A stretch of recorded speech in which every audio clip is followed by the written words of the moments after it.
അരൂർ അമ്പലത്തിൻ്റെ അവിടെ നിന്ന് തിരിയണതിന് പകരം ബൈക്ക് അല്ലെങ്കിൽ ചെറിയ വണ്ടിയൊക്കെ ആണെങ്കിൽ ഈ കോട്ടപ്പുറം റൂട്ട് കയറിയാണെങ്കിൽ പെട്ടെന്ന് അപ്പുറം എത്താം. പെട്ടെന്ന് എത്താമെന്നുള്ളതല്ല, ഇച്ചിരി കൂടെ സേഫായിട്ട് എത്താം. റോഡ് ഇച്ചിരി മെച്ചമുണ്ട്.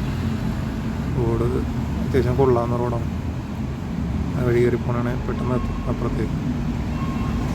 അങ്ങനെ ഒരു ഗുണമുണ്ട് ഇതുവഴി പോയിട്ടുണ്ട്. പിന്നെ വലിയ വണ്ടി പോകില്ല, ചെറിയ വണ്ടികൾ മാത്രമേ പോകുള്ളൂ. പീക്ക് ടൈമിലൊക്കെ ഇതുവഴി ബുദ്ധിമുട്ടായിരിക്കും. ബൈക്കിന് പെട്ടെന്ന് എത്താം, അതായത് ബ്ലോക്കൊന്നും ഇല്ലാതെ അപ്പുറം എത്തിപ്പെടാം. ഇത് നേരെ ഒന്ന് അരുക്കുറ്റി റൂട്ടിൽ വന്ന് കയറും, അരുക്കുറ്റി ചേർത്തുള്ള റോഡ്. അവിടെ നിന്ന് എന്നിട്ട് പിന്നെ തൃച്ചാറ്റുകുളം എന്ന് പറഞ്ഞാൽ തൃച്ചാറ്റുകുളത്ത് നിന്ന് ലെഫ്റ്റ് പോകണമെങ്കിൽ പെരുമ്പളം, പൂച്ചാക്കൽ, പള്ളിപ്പുറം, ചേർത്തല അങ്ങനെ പോകാം. അല്ല തൃച്ചാറ്റുകുളത്ത് നിന്ന് നേരെ MLA റോഡ് വഴി പോകണമെങ്കിൽ തൈക്കാട്ടുശ്ശേരിയിൽ നിന്ന് ലെഫ്റ്റിലേക്കും പോകാം, റൈറ്റിലേക്കും പോകാം. ലെഫ്റ്റിലേക്ക് പോകണമെങ്കിൽ മാക്കേക്കടവ് എന്നിട്ട് റൈറ്റ് തിരിഞ്ഞ് ചേർത്തലയില്ല. അതേസമയം റൈറ്റിലേക്കാണ് പോകണമെങ്കിൽ നമ്മുടെ തുറവൂർ വന്ന് കയറും, പാലം പണി അവസാനിക്കുന്ന ഭാഗത്ത്.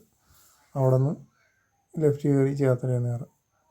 ഇത് ബെറ്റർ ബുദ്ധിമുട്ടില്ലാതെ ദൂരക്കുറവ് പോകാൻ പറ്റണ എനിക്ക് മറ്റേ മാക്കിക്കടവ് ആ റൂട്ട് അങ്ങോട്ട് പോകണമായിരിക്കും. പിന്നെ ഈ മാക്കിക്കടവ് എത്തണ വരെയുള്ള ദൂരമില്ല, മറ്റേ പൂച്ചാക്കൽ വഴി പോകണതാണെങ്കിൽ ബസ് റൂട്ടായതുകൊണ്ട് ഇടയ്ക്കിടയ്ക്ക് ചെറിയ ബ്ലോക്ക് എന്ന് പറയാനുണ്ടാവില്ല, എങ്കിലും മറ്റേതിനെ അപേക്ഷിച്ച് ഇച്ചിരി ദൂരെ കൂടുതലാണ്, സമയം വെച്ചിട്ടെടുക്കും. അതേസമയം MLA റോഡ് കയറി പോയിട്ട് അവിടെ നിന്ന് മാക്കിക്കടവിലേക്ക് വന്നാണ് കുറച്ചും കൂടെ പെട്ടെന്ന് അവിടെ എത്താം, ചേർത്തലയിലേക്ക് എത്തി. ദൂരമുണ്ട്, പക്ഷേ സമയം വെച്ച് നോക്കുമ്പോൾ ലാഭമാണ്. അങ്ങനെ